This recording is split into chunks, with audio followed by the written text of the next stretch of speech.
The signal came at 3:42 in the morning Earth time. Dr. Elena Cross was asleep at her desk. Her coffee had gone cold hours ago. The screen in front of her had been showing the same empty static for 11 years. Then it beeped. She did not move at first. She thought it was a dream. The lab was quiet. The hum of the machines was the only sound. Her neck hurt from sleeping at a bad angle. The screen beeped again. This time she opened her eyes. She looked at the monitor. There was a line of data running across it, a real line, not noise, not the random scatter of dead space. A pattern, something with order in it. Her hands shook as she reached for the keyboard. She had spent her whole life waiting for this, listening to the dark. Most people thought she was wasting her time. The funding had almost been cut 3 times. Her own mother had told her to find a real job. And now here it was in the dead hours of the night with no one around to see it but her. A message from the stars. She ran the pattern through the decoder. The machine worked for 9 minutes. She did not breathe much during those 9 minutes. She just watched the little wheel spin on the screen and chewed the skin off her bottom lip. When the wheel stopped, the screen showed 2 words. "We see you." Elena stared at the words for a long time. Then she laughed. It was not a happy laugh. It was the kind of laugh that comes out when a person does not know what else to do with their body. She picked up the phone and called the only number that mattered now. By noon, the whole world knew. You could not keep something like that quiet. The story leaked within the hour, and after that there was no stopping it. Every news channel ran the same 3 words across the bottom of the screen. "We see you." People stood in the streets and looked up at the sky in the middle of the day as if they might be able to see whoever was watching them. The governments of Earth pretended they had everything under control. They did not. Behind closed doors there was shouting and panic and people throwing chairs. No one had a plan for this. There had never needed to be a plan for this because deep down nobody had really believed the day would come. But it had come. And the message kept arriving, every day a little more. The aliens were not shy. They told humanity who they were. They called themselves the Conquered, a union of many worlds, hundreds of species bound together under one set of laws. They had been watching Earth for a long time. They had seen the radio waves leak out into space. They had heard the music and the news broadcasts and the laughter and the screaming. They knew what humans were. And they had decided humanity was not ready. That was the part that stung. The Conquered was polite about it. They did not threaten. They did not demand. They simply explained in their calm and careful way that Earth was a young world full of violent and unstable creatures, and that the galaxy was a delicate thing, and that humans would have to wait. Wait for what exactly, they did not say. There were rules, they explained. A young species could not simply join the galaxy. It had to be approved. It had to prove itself. It had to show that it could be trusted with the great open dark and everything that lived in it. The Conquered had a process, a long one. It could take 1,000 years, perhaps more. Until then, Earth was to stay home. The Conquered drew a line, a border. They placed it just past the orbit of the moon. Beyond that line, humanity was not welcome. They even sent ships to watch it, 3 of them. Long gray shapes that hung in the black sky and never moved. You could see them at night if you knew where to look. Most people did not look. It was too frightening. The message was simple. You may build, you may dream, you may grow, but you will not leave. Not yet, not for a long, long time. The galaxy had spoken. And humanity, for once, said nothing back. Captain Marcus Vega stood at the window of the orbital station and looked at one of the gray ships through a telescope. He was 46 years old. He had spent 20 of those years flying. First fighter craft, back when there were still wars worth fighting on the ground. Then the early space vessels, the clumsy ones that shook so hard during launch you thought your teeth would fall out.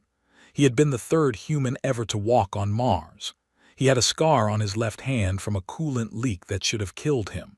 He did not talk about that day. The gray ship filled the lens. It was beautiful in an ugly way. Smooth, featureless. No windows, no markings, nothing that told you anything about the minds that built it.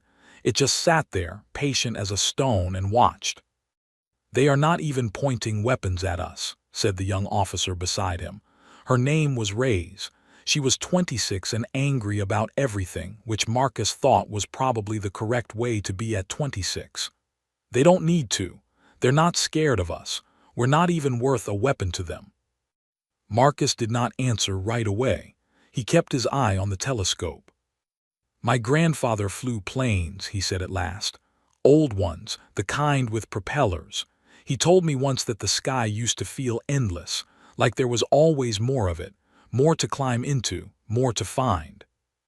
And now there isn't." "Now there's a fence," Marcus said, "right there, past the moon, the whole rest of everything on the other side of it." He finally pulled away from the telescope and rubbed his eye. "And some polite voice telling us to be good little children and stay in the yard." Reyes crossed her arms. "So what do we do?" Marcus looked at her. There was something in his face that she would remember later, when everything had changed. A kind of stubbornness. The look of a man who had been told no one too many times and had stopped finding it convincing. "We do what humans always do," he said. "We figure out how to climb the fence.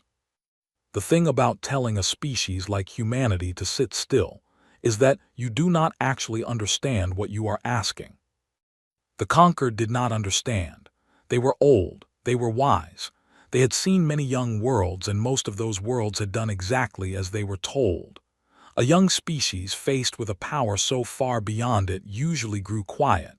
It accepted its place. It waited its turn, generation after generation, slow and patient and obedient. That was the normal way of things. Humanity was not normal. It started small, it always does. A man named Dr. Aaron Vell, working out of a half-funded lab in a cold country, looked at the data the Conquered had sent and noticed something. The Conquered had told humanity a great deal about itself, more than it meant to. In its long, careful explanations of why humans were not ready, it had let slip pieces of how its own technology worked. Just hints, just edges of things, a word here, a diagram there. Enough to suggest that the laws of physics humanity thought it understood were not the whole story. Dr. Vell did not sleep much after he noticed that. He pulled in others, quietly, a physicist from one country, an engineer from another. Old rivals who had spent their careers competing now sat at the same table because something larger had arrived to make their old quarrels look childish. They did not announce what they were doing. They did not want the conquered ships to notice. They worked underground in the dark, the way humans had always worked best. And slowly, piece by piece, they began to understand. The conquered had assumed humanity would treat their warning as a wall, a thing to stop at. Humanity treated it as a hint. Alina Cross became famous, which she hated. People wanted her opinion on everything now. She was the woman who had heard the stars first. They put her face on screens. They asked her what the aliens were like, as if she had met them, as if she had shared a meal with them instead of decoding 2 words at 4 in the morning. She gave the same answer every time. "I don't know, nobody knows, that's the whole problem." But behind the cameras she was working too. The conquered kept sending messages and someone had to read them, and she was the best in the world at it. So she read, and the more she read, the stranger it felt. The conquered's messages were kind. That was the unsettling part. They were not the words of a cruel master. They were the words of a careful parent, patient, gentle, certain that they knew best. "We do this for your protection," the messages said. "The galaxy is dangerous. Young species who rush out into it do not survive. We have seen it many times. The grief of those losses lives in us still. We will not watch it happen to you. Stay. Grow. When you are ready, we will welcome you with open arms. Trust us." Alina read those words again and again. And she could not decide if they were the most beautiful thing she had ever read, or the most insulting. She brought it up with the council once, in one of the long, boring meetings where powerful people argued about things they did not understand. She stood up, which she was not supposed to do, and she said it plainly. "They think we're children," she said, "and maybe they're right, maybe we are, but here's the thing nobody in this room wants to say out loud." She looked around at all of them. "Children grow up." The room went quiet. "They grow up," she said again. "And one day they look at the people who told them to stay in their room, and they realize those people were never as big as they seemed." She sat down. Nobody clapped, but a few of them did not forget what she said either. The first test was a disaster. Dr. Vell and his hidden team had built something. They were not even sure what to call it. A drive of some kind. A way to fold the space in front of a ship so that the ship did not so much travel through the distance as step over it. The math said it would work. The math had said a lot of things. They tested it on a small unmanned probe, far out past Mars where the conquered ships could not see well. The probe vanished. It did not jump, it did not fold space. It simply stopped existing all at once with a flash of light that the instruments could barely capture. There one moment, gone the next. No wreckage, no signal, nothing. The team sat in silence for a long time after that. "We killed it," Reyes said. She had joined the project by then. Marcus had pulled her in. "We just turned it into light." "We learned something," Vell said quietly. "We learned how to delete a probe." "No," Vell was staring at the data and there was a strange light in his eyes. "We learned the drive works. It folded the space. The problem isn't the folding. The problem is that the probe couldn't survive the fold. It came apart. But the fold itself," he pointed at the screen at a curve of numbers that meant nothing to anyone but him. "The fold was perfect. We did the impossible thing. We just did it to something too weak to come out the other side." He looked up at them. "We don't need a better drive," he said. "We need a better ship." Up in orbit, on the gray vessels of the Conquered, something stirred. The Watchers had noticed the flash. They were patient, but they were not blind. A small light far out past the fourth planet, there and gone, with a signature in it that did not match any human technology they had on file. The Watchers were not worried. Not yet. Young species did strange things. They built things that exploded. It was part of growing. The Conquered had seen 10,000 such flashes across 10,000 worlds, and almost all of them came to nothing. But the Watchers made a note of it. They sent the note home, across the great dark, to the Council of the Conquered that sat among the old stars and made the slow decisions that shaped the galaxy. The note said, in the careful language of beings who had watched many young worlds, "The humans are testing something, probably nothing. We will continue to observe." The Council read the note and was not concerned. They had told the humans to wait. The humans would wait. They always did. The Council went back to its slow and ancient business, and did not think about the small blue world again for some time. That was the first mistake. There would be others. Marcus Vega could not sleep that night. He stood again at the window of the station and looked at the gray ships hanging in the dark. Reyes found him there. "Vell thinks we can do it," she said. "A ship that survives the fold. He thinks it's just engineering now.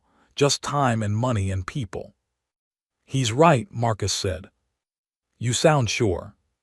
"I am sure." Marcus did not look away from the window. "Do you know why the Conquered thinks we'll wait, really wait, 1,000 years? Reyes shook her head. "Because that's what every other species did," Marcus said. "They told us so, in their messages. Every young world they ever found they put behind a fence, and every young world stayed behind it, patient, grateful even. They think that's the law of nature. They think it's just how young things behave." He finally turned and looked at her. "But they've never met anything like us. They don't know what we are. They think we're the same as all the others, just a little younger." "And we're not." Marcus smiled. It was not a kind smile. It was the smile of a man who had been told to stay in the yard his whole life and had spent that whole life learning to climb. We're the species that put a flag on a frozen rock because someone said we couldn't get there, he said. We're the ones who crossed oceans in boats made of trees because the other side might have something good on it. We don't wait, Rays. We never have. We just keep going until something stops us. He turned back to the window. The gray ships hung there, silent and certain. And nothing stopped us yet, he said. Far below them, the blue world turned slowly in the dark, full of 7 billion people who had just been told to be patient. It was not in their nature. The galaxy was about to find that out. It took them 11 years to build the first ship that came back. That was not a long time. Not really. Not for what they did. But it felt like forever to the people who lived through it, because every day of those years was a day spent in secret, looking over their shoulders, hiding the truth from the gray ships in the sky and from most of their own people too. The world had changed in those years. Humanity had stopped fighting itself mostly. It is hard to keep up old hatreds when a larger thing has arrived to make you feel small. The borders between nations grew quiet. The old armies turned their work toward the sky. Money that used to be spent on killing each other was spent instead on the one project that mattered now, even though most people did not know it existed. They called the project the Long Climb. Dr. Aaron Vell ran the science of it. He was an old man by then. His hands shook and he forgot small things, but he never forgot the numbers. The numbers lived in him like a second heartbeat. Marcus Vega ran the flying of it. He was old too, but he refused to let anyone else take the first ship out. He had earned it, he said. He had been looking at that fence in the sky for over a decade. He was going to be the one who climbed it. And Rays ran the people. She was not young and angry anymore. She was middle-aged and angry, which is a far more dangerous thing. She had become the one who held the whole project together, who knew where every piece was and every person stood, who could look a frightened engineer in the eye and make them believe again. The three of them stood in the launch bay on the morning of the first true test and looked at the ship they had built. It did not look like much. It was small, plain, a blunt gray shape not so different from the Conquered ships which had not been an accident. They had studied those ships for years through every telescope they had, and they had borrowed what they could understand. The ship had no name yet, just a number. They called it Climb 1. It's ugly, Ray said. It's beautiful, said Vel. It's both, said Marcus. That's how you know it's ours. Climb 1 folded space at 9:14 in the morning. It did not vanish in a flash this time. That was the whole point. The years of work, the failed probes, the equations rewritten 10,000 times, all of it came down to this single question. Could a thing pass through the fold and come out whole on the other side? The ship was unmanned for this test. They were not fools, but it carried a full set of instruments and a camera and a recording of a child singing, which had been Vel's idea and which nobody argued with. The fold opened. A ripple in the dark, a bending of the stars behind it. Climb 1 slid into the ripple, and then it was gone, not destroyed, just somewhere else, 2 billion kilometers away in the blink of an eye, out past the orbit of the 7th planet. For 9 seconds there was nothing. Then the signal came back. The ship was whole. The instruments worked. The camera showed the rings of a distant world, close up, in a place no human machine had ever been. And the recording was still playing, the child still singing, the small human voice carrying through a vessel that had just done the impossible. The launch bay erupted. People who had not slept properly in years screamed and wept and grabbed each other. Rays put her face in her hands. Vel sat down very slowly, as if his legs had stopped working, and stared at the screen with tears running down the deep lines of his face. Marcus did not celebrate. He stood very still and looked at the image of those distant rings, and he thought about the fence in the sky and how it was no longer a fence at all. It was just a line someone had drawn, and lines could be crossed. "Bring her home," he said quietly. Climb 1 folded again, and came back and landed and was whole. The long climb was over. The real work was about to begin. They did not tell the conquered. This was a thing they argued about, long and hard, in the meetings that followed. Some people said they should announce it. Stand tall. Tell the galaxy that humanity had cracked the fold and would not be staying home after all. Be proud. Be loud. Alina Cross was in those meetings. She was old now too, her hair gone gray, but her mind was sharp as ever. And the others still listened when she spoke, because she was the one who had heard the stars first. "No," she said, "we don't tell them." "Why not?" someone asked. "We did it, we earned it, let them see what we are." "Because they told us we couldn't," Alina said. "And the moment we show them we can, they'll have to decide what to do about it. Right now they're not paying attention. Right now they think we're a quiet little world waiting our turn. The day they learn the truth is the day they start to worry, and I don't know what a worried conquered does. Neither do you. Nobody in this room does." She looked around at all of them. "So we don't find out until we're ready. We build, quietly. We make ourselves strong enough that, when they finally notice, it's too late for them to do anything but talk." The room was silent. "How strong is strong enough?" Marcus asked. Alina looked at him. The two of them had known each other for almost 40 years now, since the early days, since before any of this. "Strong enough that they can't put us back behind the fence," she said. "Strong enough that when they look at us they see something they have to respect. Not a child, an equal," she paused, "or something they're afraid of. One of the two. I'd prefer the first, but I'll take the second." So humanity built in secret, and it built fast. One ship became 10. 10 became 100. The factories that had once made cars and planes now made vessels that could fold the dark, and they made them in places the conquered ships could not see, on the far side of the moon, in the deep belt of rocks past Mars, in stations hidden inside hollowed-out asteroids. And the ships got better. That was the part the conquered would never have believed. Humanity did not just copy the fold drive once and stop. It improved it. Every new ship was faster than the last. Every new design fixed some flaw the engineers had found in the one before. The humans treated their own technology the way they treated everything, as a thing to be argued with, broken apart, and rebuilt better. Within 5 years of Climb 1, humanity had ships that could fold halfway across the solar system in a single jump. Within 10, they had ships that could leave the solar system entirely and come back the same day. And they were learning other things too. The fold drive had been the door, but once that door was open, all sorts of other things came pouring through. Materials science, energy, ways of healing the body, ways of building machines that could think a little, just enough to be useful, never enough to be dangerous.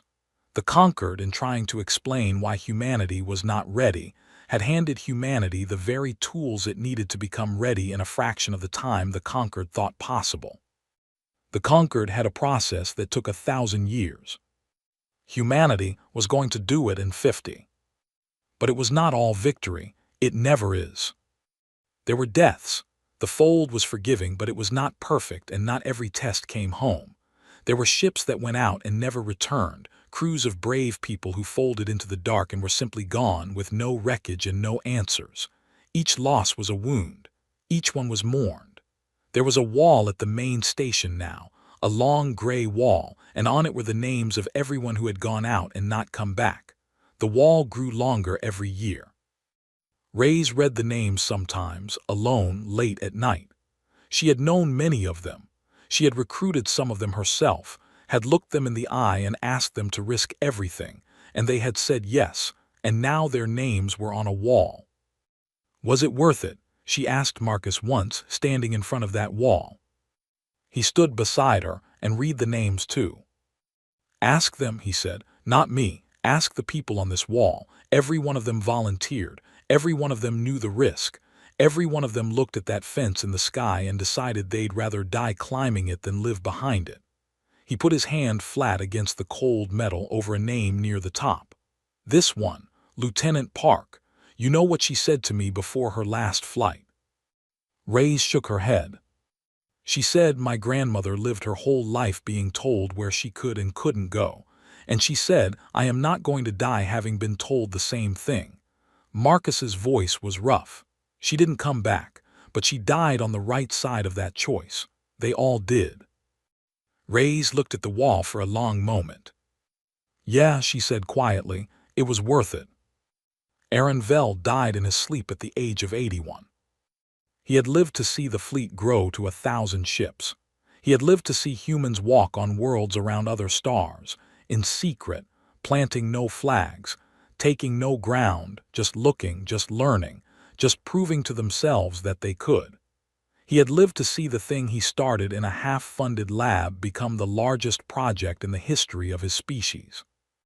He had not lived to see the conquered find out. That was the one thing he had wanted. He told Marcus so, near the end, in the hospital room with the machines beeping softly around him. I wanted to see their faces, the old man said. His voice was very thin.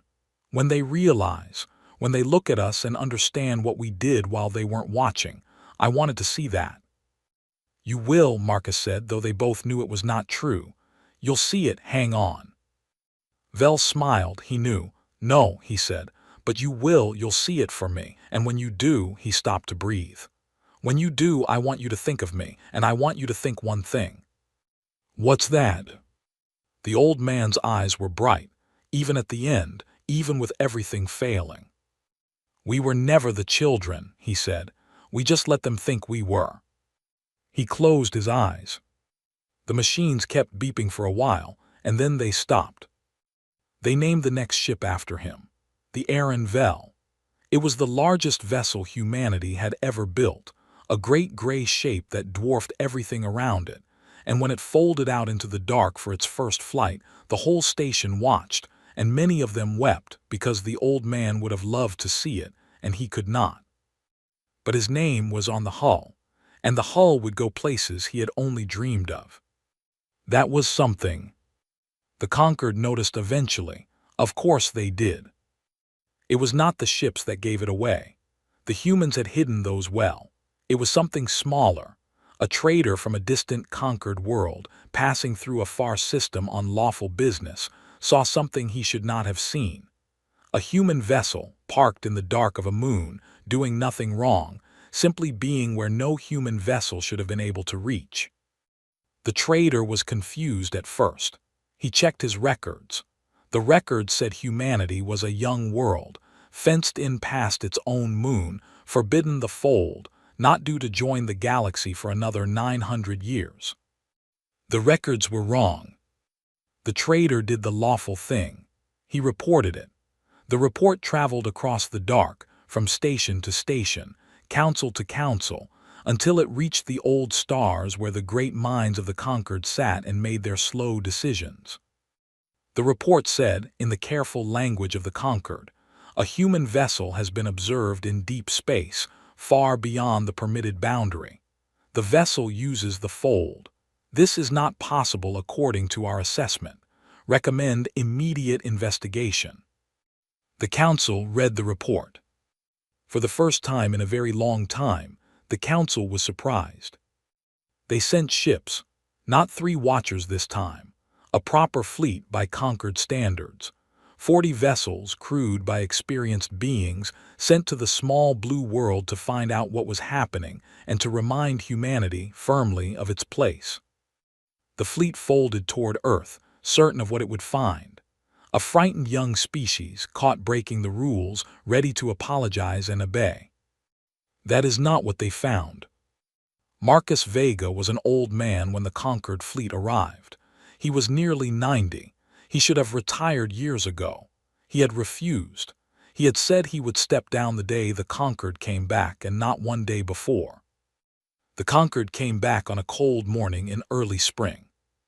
40 gray ships folded into the space past the moon, where the old fence had been, and arranged themselves in a careful formation, and waited for the humans to notice them and grow afraid. The humans noticed. They were not afraid. Marcus stood on the command deck of the main station and watched the conquered fleet appear on the great screen, 40 cold shapes against the stars. Ray stood beside him. She was old too now. Elena Cross was there as well, the three of them together, the last of the ones who had been there at the start, who had heard the first message and chosen not to obey it. 40 ships, Ray said. Is that supposed to scare us? It would have, Marcus said. Once, 11 years ago, 40 conquered ships would have ended us. He looked at the screen, at the cold gray fleet, certain and patient and completely unaware of what was about to happen to its understanding of the galaxy. But that was a long time ago. We were children then. He almost smiled.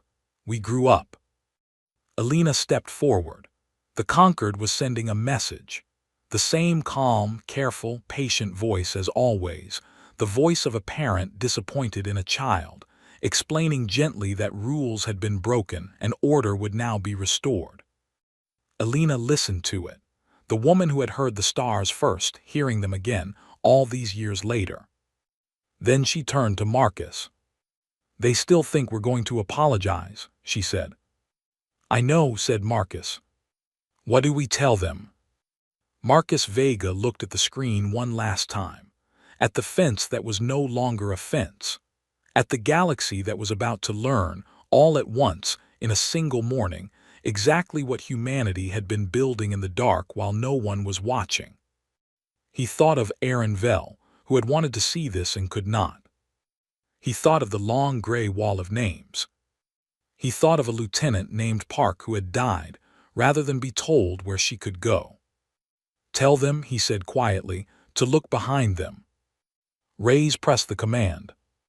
And out of the dark all around the conquered fleet, the legends began to appear. They came out of the fold without a sound, because in space there is no sound, and somehow that made it worse. One moment the conquered fleet hung alone in the dark past the moon, 40 gray ships in their careful formation, certain of their place at the top of the galaxy. The next moment they were not alone. Ships appeared all around them. Not 3, not 40, hundreds. They folded into being in perfect rings, layer upon layer, surrounding the conquered fleet on every side, above and below and all around, so that wherever the conquered vessels turned their sensors, they saw human ships looking back. And these were not the blunt little vessels of the early days. These were something else. Great sweeping shapes, larger than anything the conquered had brought, built not just to travel but to be seen, to be understood at a glance as the work of a species that had decided it would not be small any longer. They caught the light of the distant sun and threw it back, and for a moment the dark past the moon was not dark at all. It glittered. It blazed. A fleet of legends materialized. The galaxy could only watch. On the command deck of the lead conquered vessel, the being in charge did not understand what it was seeing. Its name, in the language of its people, was a long string of sounds that meant roughly the steady one, or the one who does not rush. It had served the conquered for 900 of Earth's years. It had overseen the gentle correction of a dozen young worlds, had watched a dozen frightened species apologize and obey, had never once in all that time seen anything it did not expect. It was seeing something it did not expect now. Report, it said, in the calm voice the conquered prized above all things. The reports came back and none of them made sense. The human ships outnumbered the conquered fleet by 10 to 1. The human ships were larger. The human ships used the fold, which was impossible, and they used it better than the conquered did, which was more impossible still. The sensors could not even read all of them. Some of the human vessels were made of materials the conquered had no name for. This is not possible, said the steady one. Humanity is a young world. The assessment was clear. 900 more years before they are ready for the fold. The assessment, said one of its officers carefully, appears to have been wrong. The steady one was quiet for a long moment. It had spent its whole long life believing in the assessment, in the process, in the slow and certain order of the galaxy, where young worlds waited their turn and old worlds guided them, gently, wisely, never cruelly. That order had felt as solid as the stars themselves. And now, in a single morning, the order had cracked. Open a channel to them, the steady one said at last. Let us speak to them. There has been some mistake. We will explain. They will understand. The channel opened. And for the first time, the conquered heard humanity speak back. Marcus Vega's face appeared on the conquered screen. An old man. They could see that even across the gulf between their species. Lined face, white hair, hands that had begun to shake. To the conquered who lived for thousands of years, he looked impossibly fragile, a thing that would break if you touched it wrong. But his eyes were not fragile. His eyes were steady as stone. I am Marcus Vega, he said. I speak for Earth. I have been waiting a long time to say that to you. The steady one composed itself. It fell back on the words it knew, the calm and careful words that had brought a dozen young worlds to heal. Captain Vega, it said, we come in peace as we always have. We see that you have made great progress. This is to be celebrated. But you have broken the boundary we set and used technology you were not yet meant to hold. We understand the eagerness of the young. We do not blame you. But you must understand that there are rules, ancient rules, made to protect not only the galaxy but yourselves. We must ask you to stand down your ships, return within your boundary, and allow us to guide you properly through the process, as we have guided so many before you. This is for your protection. Trust us. It was a good speech. It had worked a dozen times before. Marcus Vega listened to all of it. He did not interrupt. When the steady one had finished, the old man was quiet for a moment, and then he did something the conquered did not expect. He smiled. Trust you, he said. You know that word's come up a lot over the years. Every message you ever sent us, trust us. Wait, be patient, we know best. He leaned forward a little toward the screen. I want to tell you something. The first message you ever sent us 50 years ago, my friend Alina decoded it. 2 words, we see you. Do you remember that? The steady one did not answer. It did not know where this was going. We see you, Marcus said again softly. That's what you told us. And you know what? You were right. You did see us. You saw a young, violent, frightened little world and you decided it had to be managed, kept small, kept safe, kept behind a fence until it learned to behave. His voice hardened. But here's the thing you got wrong. You saw us, but you never once tried to understand us. He spread his hands, and on the screen behind him, the great fleet of human ships glittered in the dark. You told us to wait 1,000 years, Marcus said. We did it in 50. You told us we weren't ready for the fold. We didn't just learn it, we made it better than yours. You drew a line past our moon and told us not to cross it. He shook his head slowly. We didn't just cross it. We crossed the whole galaxy and came back and you never even noticed. We've stood on worlds you've never named. We've seen stars you forgot existed. We did all of it in the dark, while you sat in your old chairs and assured each other that the children were safely in their room. The steady one felt something it had not felt in 900 years. It felt small. You misunderstand, the steady one tried. Its calm was fraying now just slightly in a way its own officers had never heard. Our intent was never to keep you small. It was to keep you safe. The galaxy is dangerous. There are species out there far older and far crueler than us. There are powers that would have crushed a young Earth without a thought. We fenced you in to protect you from them. That is the truth. We are not your jailers. We are your shield. And for the first time, Marcus paused. Because something in that rang true. He could hear it. The steady one was not lying. There was real fear in those words, real care. The care of an old thing that had watched young things die and did not want to watch it again. Elena Cross stepped into view beside Marcus. The conquered recognized her too, somehow, the one who had heard them first. We believe you, Elena said, maybe for the first time. We actually believe you mean well, but you have to understand something. She looked into the screen, into the strange eyes of a being older than her whole civilization. Meaning well isn't the same as being right. You decided what was good for us without ever asking us. You looked at us and you saw a child, and you locked the child in its room for its own protection, and you called that love. She shook her head. It isn't love. It's fear wearing love's clothes, and we are done being afraid. You do not understand the dangers. Then tell us, Alina said. Tell us about the dangers as equals. Sit down with us and explain what's out there and we'll decide together what to do about it. That's what you do with someone you respect. You don't fence them in. You don't decide for them, you talk to them. She paused. We're not asking your permission to exist anymore. Those days are over, but we'd still rather have you as a partner than an enemy. The choice is yours, it always was. You just never offered it to us. So we're offering it to you. The steady one was silent. Around it the human fleet glittered, patient now, waiting. The humans were not firing. The humans had not fired a single shot. They had simply appeared in overwhelming numbers and proven a point, and then offered their hand.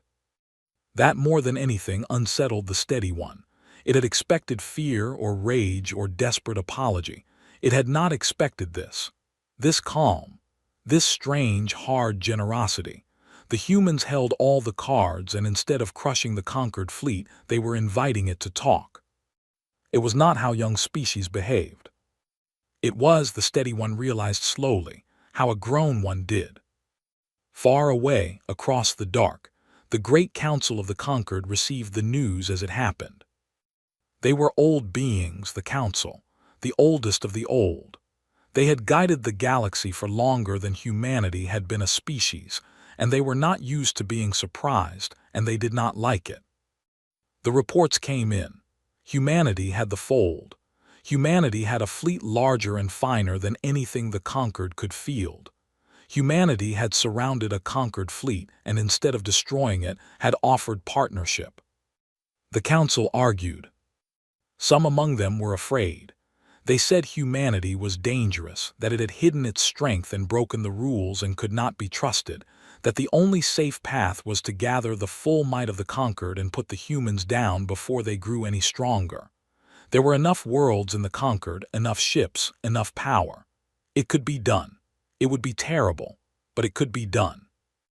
Others disagreed. They said humanity had not fired a shot. They said a species that wanted war does not offer its hand. They said the old assessment had been wrong, badly wrong, and that the right response to being wrong was to learn, not to lash out. They said that to attack humanity now would be to start the very war they feared, and to start it against a foe they did not understand. The argument went on for a long time. And while it went on, an old member of the council, one who had said nothing yet, finally spoke. We made a mistake, this one said. Not today, long ago. The day we drew the line past their moon and called it protection. We never asked them what they wanted, we decided we knew. We have done this 1,000 times with 1,000 young worlds, and every time it worked, and so we believed it was wisdom. The old being paused. But it was not wisdom, it was habit. And habit is a poor guide when something new arrives. Something has arrived now that does not fit our habits. The question is not whether to crush it or fear it. The question is whether we are wise enough to change. The council was quiet. They have offered us partnership, the old being continued. After everything we did to them, they have offered us their hand. I have lived a very long time, and I have rarely seen such a thing. Most species, given that power, would have taken revenge. These ones offer friendship instead. It looked around at the others. I do not think that is the act of a dangerous people. I think it is the act of a people better than we expected, perhaps even better than us. And I think if we attack them, we will deserve the war that follows, and we will lose it, and the galaxy will be poorer for the loss of what they might have become. Back past the moon, the steady one made its decision. It was not authorized to make it. The council had not yet spoken. But the steady one had served the conquered for 900 years, and it had earned the right to trust its own judgment, and its judgment now was clear. Captain Vega, it said, Alina Cross, I have heard you. I will be honest with you in a way my people are not always honest even with ourselves. It paused. We were wrong about you. I do not yet know how wrong or in how many ways, but I know that we were. And I know that you have shown us a mercy we did not earn. You could have destroyed this fleet. You chose to speak instead. That choice will not be forgotten. On the human side, Marcus and Alina waited. I cannot speak for all the conquered, the steady one said. That is for the council, and the council is old and slow and afraid, but I can speak for this fleet and for myself, and I say this. It drew itself up in whatever way its strange body could. We came here to put you back behind your fence. We will not do that. We came here to remind you of your place. Instead, you have reminded us of ours. We are not the masters of this galaxy. We never were. We were only the ones who got there first. It paused again. And now you have arrived. And the galaxy is larger than it was this morning and stranger, and I find that I am not afraid of that.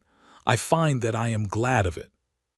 It extended something, a gesture, an opening of its limbs that, across the gulf between species, somehow meant the same thing a handshake meant. Let us talk, the steady one said. As equals, as you asked, let us begin again. Marcus Vega looked at the strange old being on the screen, the representative of a power that had once held his entire species in the palm of its hand, now reaching out across the dark in something like respect. He thought of Aaron Vell, who had wanted to see this face, who would have given anything to see this exact moment. He should be here, Marcus said quietly to Alina. He is, she said. His name's on the biggest ship out there. He's watching, trust me. Marcus turned back to the screen. Yes, he said to the steady one, let's begin again. And the galaxy, which had only been able to watch, began at last to understand that everything had changed and would never change back, and that the small blue world it had once locked in its room had grown up while it was not looking, and had come out into the dark not with fists, but with an open hand. That was the most surprising thing of all. The conquered had been ready for a young species that wanted to conquer. It had not been ready for a young species that wanted to belong. Peace is harder than war. Anyone who has lived through both will tell you so. War is simple. There is an enemy and you fight them and one side wins. Peace has no clean shape. Peace means sitting in rooms with people who once wished you harm and finding a way to live with them and doing it again the next day and the next, for the rest of your life. Peace is the long, slow work of trust, and trust does not come easily to anyone, human or conquered. So the years that followed the meeting past the moon were not easy years. They were good years mostly, but they were not easy. The conquered council, after long argument, chose the path of the old member who had spoken for change. They did not attack.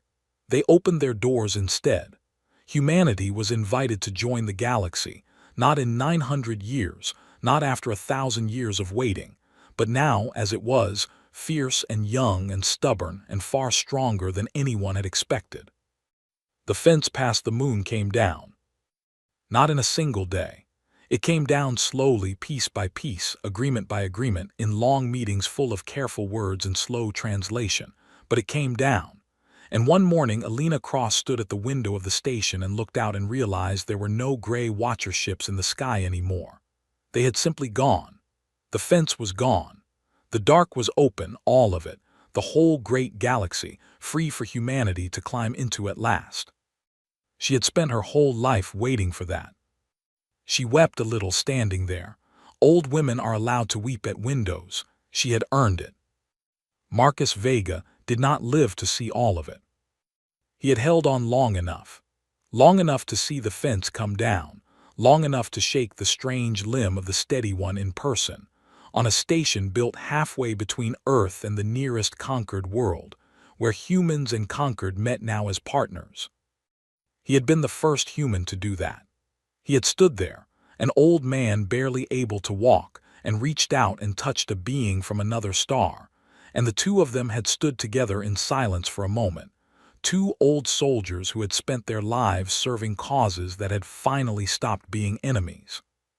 He died not long after, peacefully in his sleep, the way Aaron Vell had, the way the lucky ones do. They gave him a hero's farewell. The whole of humanity stopped to mourn him, and the conquered sent a delegation, which had never happened before for any human, and the steady one itself came and stood among the mourners and said, in its careful voice, that it had known the man only briefly but that it would remember him for the 1,000 years it had left to live, and that it counted itself fortunate to have met him. They named a star after him, a real star far out in the dark, one that humans had reached in the early days and that had no name in any language until then. They called it Vega's light. It still burns out there. You can see it on a clear night if you know where to look. Ray spoke at his farewell. She was the last of the three now, the last of the ones who had been there at the start. Elena was gone too by then, and Vel long before her, and now Marcus, and only Ray's remained. He told me once that the sky used to feel endless, Ray said, standing before the gathered crowds and the conquered delegation and the watching cameras of two civilizations. His grandfather flew planes, the old kind with propellers, and his grandfather told him that the sky used to feel like there was always more of it, more to climb into, more to find. Her voice was steady, the way Marcus's had always been. And then the fence came, and for a while the sky stopped feeling endless. For a while it felt like a ceiling. She looked up, out the great window of the station at the open dark. He spent his whole life climbing that fence, she said. He didn't do it for himself. He knew he wouldn't see most of what came after. He did it so that the children growing up now and their children and theirs would look up at the sky and feel what his grandfather felt, that it's endless, that there's always more, that nothing is closed to them and no one gets to tell them where they can and cannot go. She paused. He gave us the sky back, that's what he did. He gave us the sky. The crowds were silent. Look up, Ray said. Go on, look up. That's his monument, the whole open dark, every star in it. She smiled, though there were tears on her face. He'd hate a statue, so look up instead. That's what he'd want. And they did. Humans and conquered both in that great station between the worlds. They looked up at the open sky, and somewhere out in it, a star called Vega's light burned on. The galaxy changed after humanity joined it. The conquered had expected humanity to slot quietly into the existing order, to take its place among the species, learn the customs, follow the ancient ways. That is what young worlds did. Humanity did not do that. Humanity arrived in the galaxy the way it did everything, by questioning, arguing, breaking things apart to see how they worked and then building them better. The conquered had ways of doing things that had not changed in 10,000 years. Humans looked at those ways and asked, simply, why? Why this way and not another? Why has no one improved this? Why do you accept this when it could be so much better? At first this drove the conquered half mad.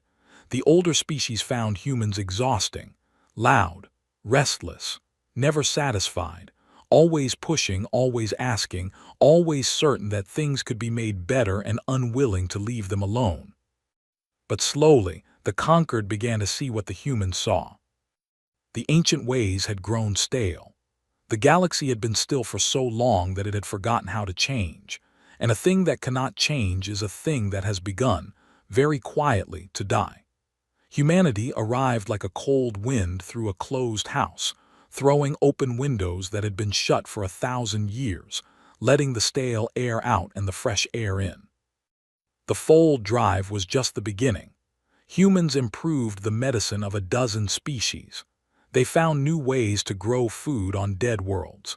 They asked questions about the deep laws of the universe that the conquered had stopped asking long ago, and some of those questions had answers, and the answers changed things.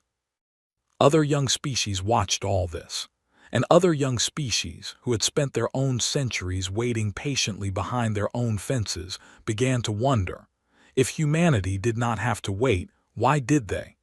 If the old assessment had been wrong about Earth, what else was it wrong about?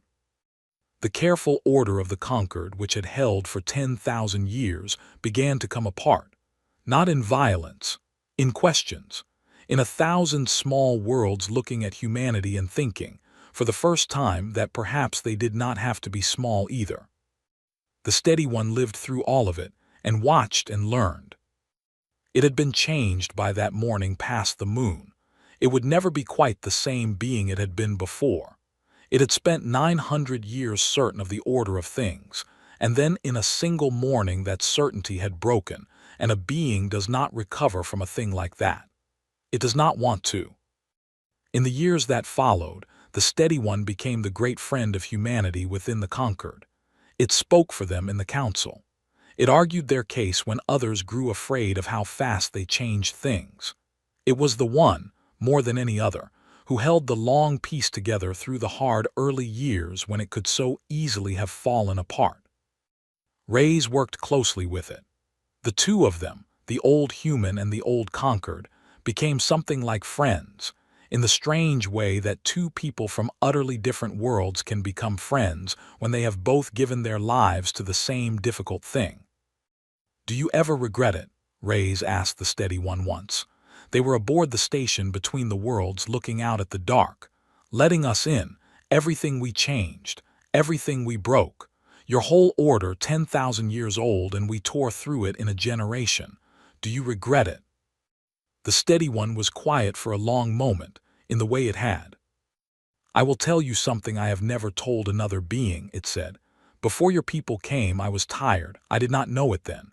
I had lived 900 years, and every one of those years was the same as the last, the same order, the same slow certain ways. I thought I was at peace. I was not at peace. I was asleep." It turned its strange eyes toward her. "Your people woke me. You woke all of us. You came in loud and restless and impossible, and you would not let us sleep, and at first I hated you for it." It paused. "And now I cannot imagine the galaxy without you in it. I do not want to. You broke our order, yes. But our order was a beautiful cage, and we had been inside it so long we had forgotten it was a cage at all. You showed us the door. You showed all of us the door." It looked back out at the dark. "No," the steady one said. "I do not regret it. I only regret that we did not let you in sooner. I regret the years we wasted, telling you to wait when we should have been learning from you all along. That is my one regret, not that we changed, that we waited so long to begin." Rays did not say anything. There was nothing to say to that. She just stood beside her old friend, the human and the conquered, and the two of them looked out at the galaxy they had both helped to remake. Rays grew very old, older than anyone had expected. The human lifespan had stretched in those years with all the new medicine, and she lived to see things she had never dreamed of. She lived to see humanity spread across 100 worlds. She lived to see the first child born who was part human and part something else, the result of bonds that crossed species in ways the old conquered would never have allowed, ways that humanity simply did, because humanity had never been good at staying inside the lines. She lived to see the galaxy fill with motion and change and argument and life, where once it had been still. And near the end of her very long life, she went back to the wall, the long gray wall of names, the one she had read alone late at night in the early days, the wall of everyone who had gone out into the dark and not come back. It was still there. They had kept it, all these years, in a place of honor on the oldest station, and the names were still on it, every one. She walked along it slowly. Her body was failing now. She used a cane and then later a chair, and at the very end others had to help her. But she walked the length of that wall one last time, and she read every name, the way she always had. Lieutenant Park near the top. The one who would not be told where she could go. And so many others.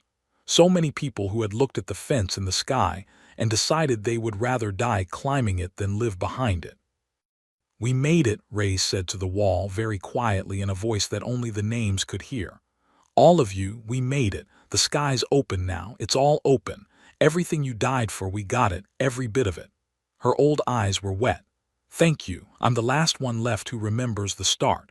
So somebody had to come and say it. Thank you for all of it. We made it because of you." She stood before the wall a long time. Then she went home, and she rested, and not long after she joined them. The story should end there, perhaps. With the last of the founders gone, and the galaxy remade, and the long peace holding, and the children of Earth spread out among the stars, free at last, the fence a distant memory. But the universe is larger than any single victory. And humanity had grown strong, and the galaxy had grown open, and far out in the deep dark, past the edges of everything the conquered had ever mapped, in the places even the oldest species had never gone, something had taken notice of all this change. Something old. Something that had been still for far longer than the conquered, that had watched the galaxy from its dark and distant place for ages beyond counting, and that did not like the new motion it saw spreading across the stars. Something that had its own ideas about order and silence and the proper place of young and noisy things. The conquered had been a fence around humanity. But there were older powers than the conquered, and some fences are built by hands that do not believe in open hands at all. The peace had held for a long time. It was about to be tested in a way that no one, human or conquered, had imagined. And humanity, free at last, having climbed every fence put in front of it, was about to learn that the galaxy had one more fence left. The oldest one. The one nobody had ever climbed. It came without warning, the way the worst things do. The first sign was a silence. A whole conquered world, far out near the deep edge of the galaxy, simply stopped answering. One day it was there, sending its messages, going about its long, quiet business. The next day there was nothing, no distress call, no sign of attack, no wreckage, just silence where a billion living things had been. Then another world went silent, then another. The silence was moving. Slowly, world by world, from the deep dark toward the heart of the galaxy, something was passing through the old conquered systems and leaving nothing behind. Not death exactly, worse than death. The worlds were not destroyed. They were simply emptied, stilled.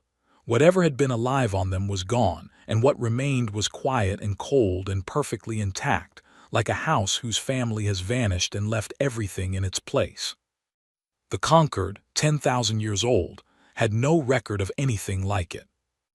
But the oldest among them, the very oldest, had something, not a record, a memory, a fear passed down so long that it had become more like a legend than a fact. They called it, in the oldest language, the stillness, a thing from before the conquered, a thing that did not want to rule the galaxy or conquer it or even destroy it, a thing that simply wanted it quiet, that believed in whatever passed for its mind, that life was a kind of noise, and that noise was a kind of sickness, and that the proper state of all things was silence. It had slept for an age. The conquered, in its careful stillness, had not woken it. The conquered had been quiet enough to be ignored. But humanity was not quiet. Humanity had filled the galaxy with motion and change and argument and song, and the stillness had felt it, far out in its dark, the way a sleeper feels a light turned on, and it had woken, and it was coming to put out the light. The galaxy that faced this was not the galaxy of the old days. That was the thing the stillness did not understand, as it came inward through the dark. It expected the conquered it remembered. A slow, quiet, careful order that would freeze in fear and offer no resistance, the way everything always had before the stillness, back in the ages when it had last walked among the stars. It did not expect humanity. The humans, when they understood what was happening, did not freeze. They did what they always did. They got angry, and then they got to work. The descendant who led them now was a woman named Captain Tomas Reyes Park. And yes, the names were not an accident. She carried both of them, the woman who had held the project together and the lieutenant who would not be told where she could go, because in the long human way the families and the legends had braided together over the generations until the founders lived on in the names of those who came after. She had grown up on a station between the worlds. She had conquered friends before she had human ones. She was a child of the open galaxy, the very thing humanity had fought to build, and she had never once in her life seen a fence in the sky. She did not intend to start now. It empties worlds, she said, standing before the gathered council of the conquered and the assembled captains of humanity, two civilizations in one room which the old days would have thought impossible. It silences them. It thinks life is noise and it wants the noise to stop. She looked around the room. Well, I've got news for it. We are the noisiest thing this galaxy has ever produced. We are the loudest, most stubborn, most impossible species that ever crawled up out of the mud and refused to be told to be quiet. A few of the humans almost smiled. The conquered did not smile, but some of them felt something close to it. So it picked the wrong galaxy to come and silence, Ray's Park said, because we are not going to be quiet, not for it, not for anything. We climbed every fence this galaxy ever put in front of us, and now there's one more, the oldest one, the one nobody ever climbed. Her voice rang through the room. And we are going to climb that one too, or we are going to die so loud that the silence never forgets we were here. They built a fleet, the greatest the galaxy had ever seen. Not just human ships now. The conquered built alongside them, and the dozen young species who had followed humanity out from behind their own fences, and the old species too, the proud ancient ones who had once looked down on humanity and now stood beside it, because the stillness threatened all of them equally, and a common enemy has a way of erasing old quarrels. Humanity, who had learned the fold in 50 years, taught the others everything it knew. The whole galaxy pooled its knowledge openly, without secrets, in a way that 10,000 years of conquered caution had never allowed. And the building went faster than anything had ever gone, because, for the first time, the whole galaxy was building together, every species adding what it knew, every old technique improved by 100 new minds asking why. The stillness had counted on a quiet, frightened galaxy that would freeze and fall one world at a time. Instead, it found a galaxy on fire with purpose, loud, united, refusing to die quietly, and at the heart of it, driving it, refusing to let it slow down or lose hope, were the humans who had spent their entire history being told to be smaller and had simply never agreed to it. They met the stillness at the edge of a dying star, where it had paused to empty a cluster of conquered worlds. It was vast, larger than anything they had imagined.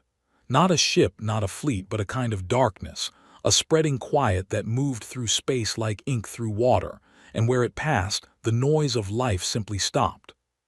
The combined fleet of the galaxy arrayed itself against it. And the steady one was there. It had lived so long now that it was ancient even by conquered standards, older than anyone, the last living being who remembered the morning past the moon when humanity had first shown the galaxy what it was. It had refused to stay behind.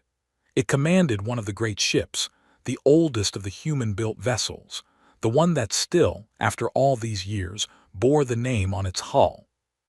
The Arenvel. The battle was long and it was terrible, and it cannot be told in full here. There is not space, there are not words. But it can be said that the galaxy did not freeze. It can be said that world after world that the stillness reached for found that world defended, found ships waiting, found the noise of life fighting back instead of falling quiet.